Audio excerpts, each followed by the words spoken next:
All right, let's get started. Voltage drop across DC cables. In PV systems, voltage drop across DC cables should be below 2%. It is strongly advised to be less than 1% if possible. So what you have here is, you can see we have some electrical parameters in this table, and then the symbols for the electrical parameters are written out here, and then the unit of those parameters are here. The units of those parameters are also listed here. So for simple wiring, long length of PV module or string cabling, the symbol that can be used to represent that is LM. So the length of PV module or string cabling can be represented with LM, and the unit is meters. Okay. Also, cable cross-sectional area of module or string cabling can be represented with AM. So the cross-sectional area can be represented with AM and measured in square millimeters. The electrical conductivity of cables, for example, for copper of 56 on the table, aluminum of 34 on the table, the electric conductivity is usually given as K, is represented with K. The electrical conductivity is represented with K, all right? And you can see here we have the unit. The power rating under standard test conditions is usually referred to as PMPP. That's maximum power rating of PV. You can have that here. It is represented with watts. Then we have the string voltage as VNPP, string current as the IMPP, and then you can see the various units here. And then we have the number of strings of PV array. You can see that represented with N, number of strings of PV array. So this is going to be the power rating of the PV under standard test conditions, as you can see here. I haven't looked at all of these. Let's now quickly check out these equations. For you to calculate the cable cross-sectional area of module or string cabling, this is the expression that you would use. So you know what your LM is, you know what your IMPP is already from the table. This is 1%, okay, which represents the voltage drop, all right? And then we know what our UMPP means, which is the string voltage, and then we know that K is the electrical conductivity. With all of these parameters, we can easily find the cross-sectional area of module or string cabling. Again, we can use this expression. We can also use this expression to find it, okay? We have 2 multiplied by LM multiplied by I squared MPP divided by 1% multiplied by PMPP times K. All right. So what you find out here is that this is just rewriting.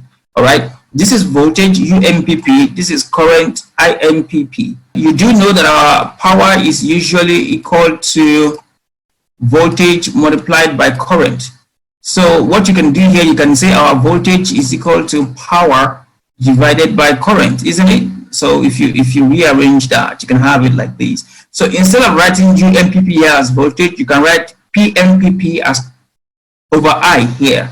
Okay, when you put PMPP over I here, the PMPP remains and then the I goes back up. So the I multiplied by this I gives us I squared MPP. Again, you can decide to have the cross-sectional area in terms of power and voltage. If you want it in terms of current and voltage, this is what you use. If you want to find the cross-sectional area and you want to use the current and the power to find it, this is what you use. Then if you want to use the power and the voltage to do it, to find the cross-sectional area, depending on the kind of parameters that you do have, this is the expression you use. All of them mean the same thing. What you have at hand to use or to work with will determine which of these expressions you would use. Here you can easily say that your I is also equal to P over V, isn't it? So if your I is P over V, it simply means that whatever from this first equation here, instead of writing I, you put P over V here. So the PMPP remains and then the V comes down and then it becomes V times this V becomes U squared MPP. All right, so this becomes the third equation. So the 3 equations, they mean the same thing and they would give us the same value at the end of the day. However, the parameters you have at hand to work with will determine which one you would use per time. Okay, let's take it a step further.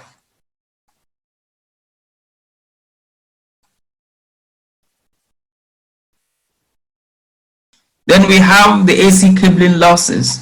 Okay, what we talked about here is voltage drop across DC cables. Now we want to talk about the AC cabling losses. In PV systems, voltage drop across AC cables should be below 2%. If it is possible, it is strongly advised that you keep it less than 1% if that is possible. Okay, so again, if you look at this table, you have a simple line length of AC connection cable. All right, you can see we have a line cross section of AC connection cable as AWL. So this is the cross-sectional area, this is the length of the cable. And then you can see we have the electrical conductivity as K. You can see we have the line loss of AC connection cable power. Okay, that represents the power. All right, you can see we have the nominal grid voltage. You can see that. You can see we have the AC nominal current of the inverter. You can see that. And then you can see the power factor. You can see we have that here. All right, and the respective units are also represented here. So for single phase systems, the line cross-sectional area, if you're going to find a cross-sectional area of AC connection cable, is given as 2 multiplied by the line length of the AC connection cable. This is the length of the cable multiplied by the nominal current, the AC nominal current of the inverter, multiplied by power factor, all divided by 1% multiplied by the nominal grid voltage and multiplied by the electrical conductivity. With these, you can find the cross-sectional area of the AC connection cable.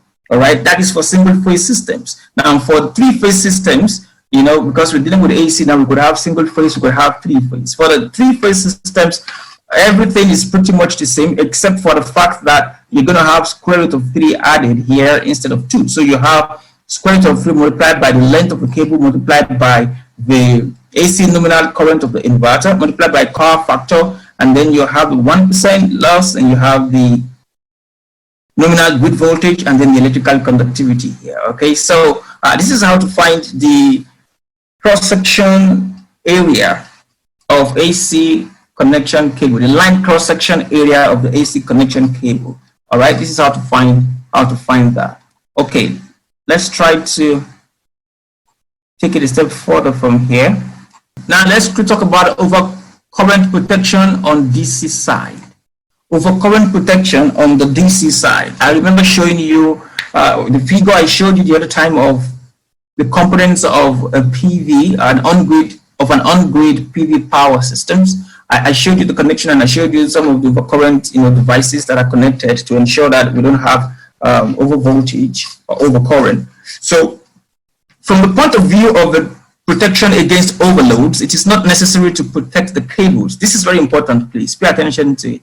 It is not necessary to protect the cables if they are chosen with a current carrying capacity not lower than the maximum current flowing through the cable. This is exactly what we talked about the other time. So it simply means that if our IZ, if you designed in such a way that our IZ is greater than the short circuit current multiplied by 1.25, IZ is actually our current carrying capacity of the cable, so don't forget that. So if that is designed in such a way that it is greater than or equal to 1.25 multiplied by the short circuit current, or if it is greater than the design current, it simply means that we don't really need protection of DC anymore. Okay, protection of the DC cable is not necessary because everything would already be in proper perspective.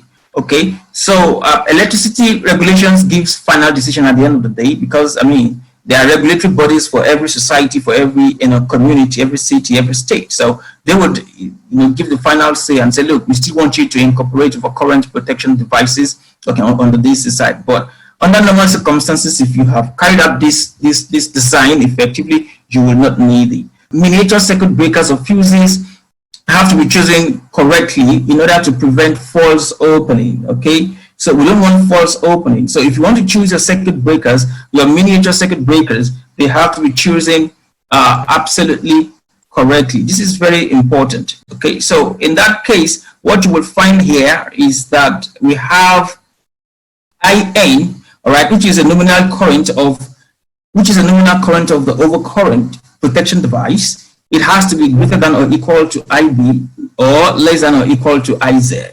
Or IN has to be greater than or equal to 1.25 short circuit current or less than or equal to 2 short circuit current.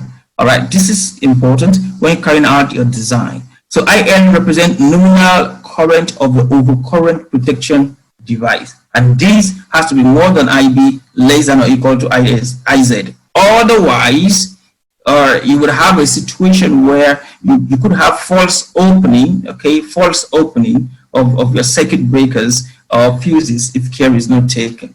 Okay.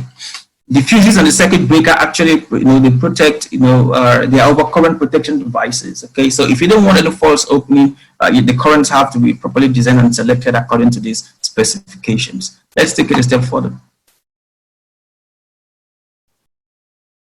So what you would see here, some of the overcurrent circuit devices. You can see we have the miniature circuit breakers here. You can see we have, these are fuses. You can see these fuses here, and then you can see, different kinds of circuit breakers that we have. All right, you can see those again. So we just finished our conversations about the DC side. Now, when talking about the AC side, the cable must be protected against a short circuit supplied by the grid through a protective device positioned near the point of parallel with the grid. So to protect such cable, the main circuit breaker of the consumer plant can be used if the specific let-through energy is withstood by the cable. However, the trip of main circuit breaker put all the consumer plant out of service.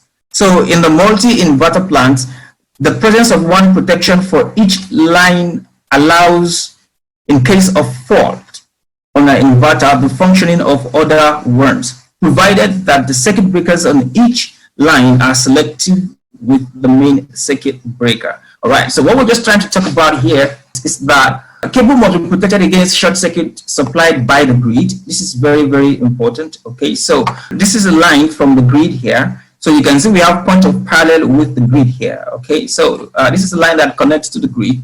Okay, now to protect such cable, the main circuit breaker of the consumer plant can be used if the specific let-through energy is withstood by the cable.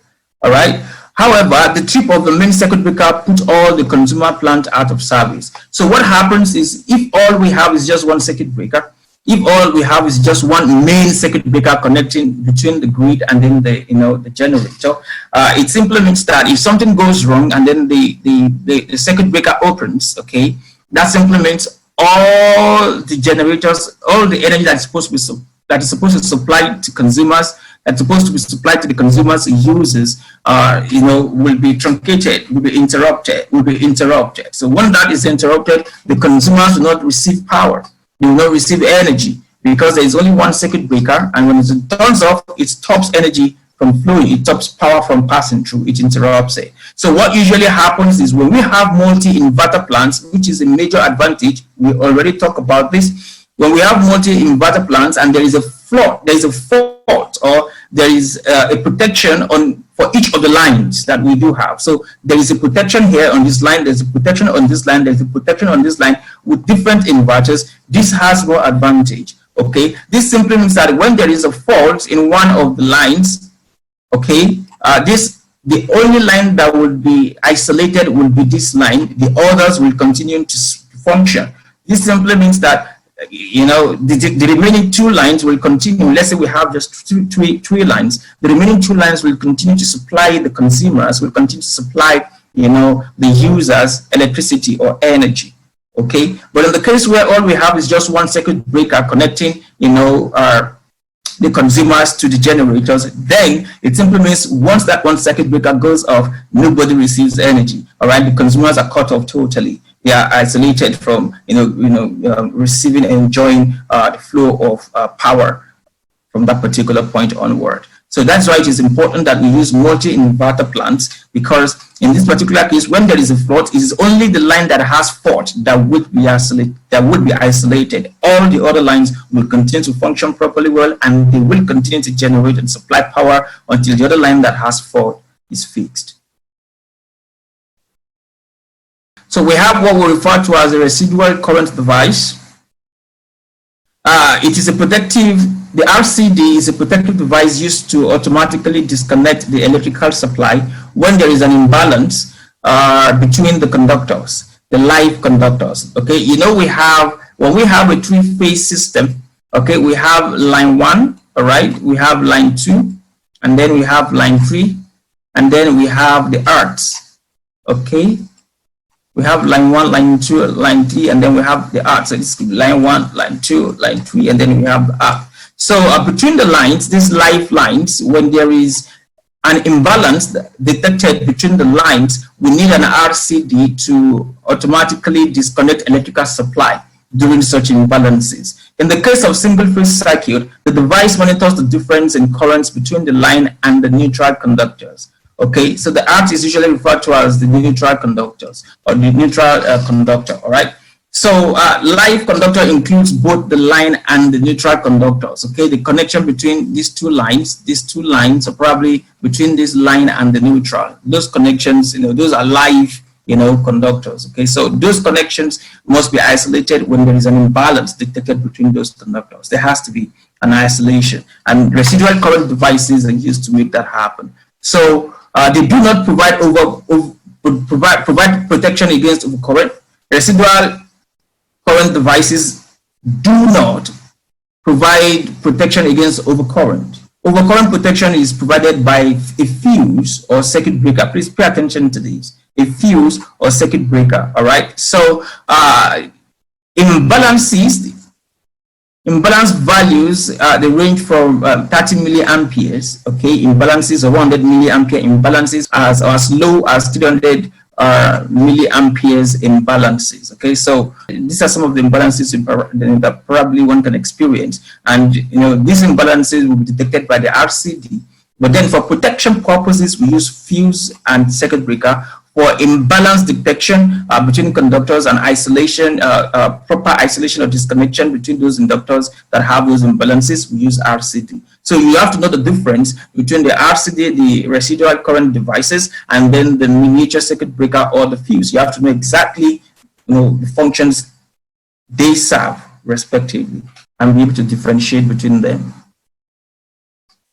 Okay, let's take it a step further. So what we do have here is the grounding systems. So you can see we have different types of grounding systems that have been depicted or enumerated here. So we're going to look at them together one after the other and then just try to make some meaning out of what we have here. So grounding systems. What you find out here is that we do have the TT system. Okay, we do have the TT system. Before I go ahead, let me quickly just point some things out. L1 represents line 1. It represents the lines, various lines that we do have. It represents the conductors. These are conductors, these are lines. So this is line 1, line 2, line 3. All right, and then this is our neutral. These lines could be red, yellow, and blue. All right, we do have red, could be red, could be yellow, and then it could be blue, and then this is our neutral line. So pay attention to that. And then again, and then you can see that this neutral, is connected to all of these conductors here for the TT system. Okay, the term T represents terror. Okay, so we can write T as the terrae. That's how it's pronounced. All right, this is how it is written, T-E-R-R-E. All right, so and this simply means earth.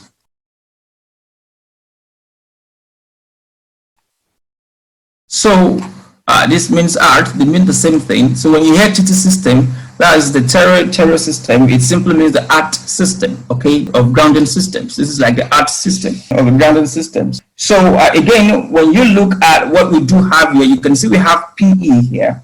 So this PE actually represents protective earthing. That's what PE represents. This represents protective earthing. All right. So what else again do I need to talk about here so you can understand fully what is going on? So the N represents the neutral part of the electricity. Okay, and then it is the power source or the main distribution channel. Okay, neutral part of the electricity. That is what this N represents. And then you can see we have the conductor lines here. All right, that is what this TT system represents. And then this is the configuration that we do have here. Again, we have a TNS system. we have the TNS system. This S here represents separate. Okay, so you can label these as separate. This represents separate. Okay, separate. All right, and then the T still remains as terre, and then the N that we do have here would represent the neutral. Okay, so you have a terre neutral separate system. The terre neutral separate system. If you look at the combination of the connections of the TT system and the TNS system, what you will find here is that you have line 1, line 2, line 3.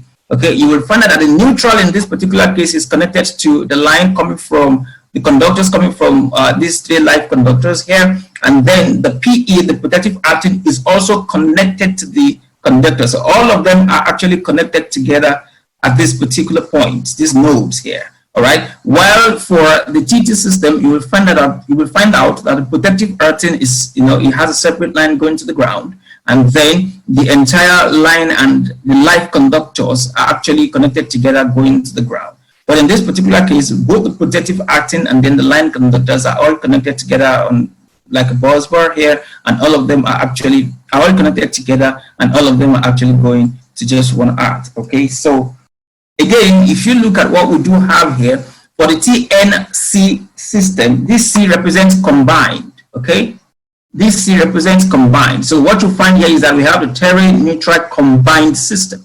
Okay, we have a terre neutral combined system. All right, or the earth neutral combined system. Okay, because terre means earth.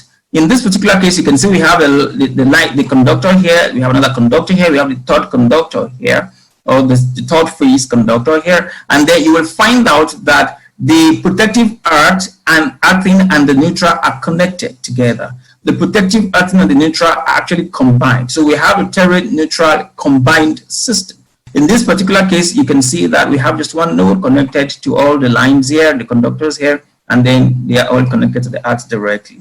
All right, and then we have the last one, which is the terre neutral combined separate system. This is the earth neutral combined separate system. Okay, so in this particular case, this is what we do have. You have 3 lines here. You have second line, you have the first line, second line conductor, third line conductor or phase conductor. Then you have one neutral here, and then you have the protective earthing here. So the neutral and the protective earthing are connected together as one at a particular point before they are first of all combined, before they are now connected to the 3 lines or phases that are coming on board, before they now connected to the ground. So in all of the cases we have here, we only have one connection to the ground, except in the case of the terre or the earth system.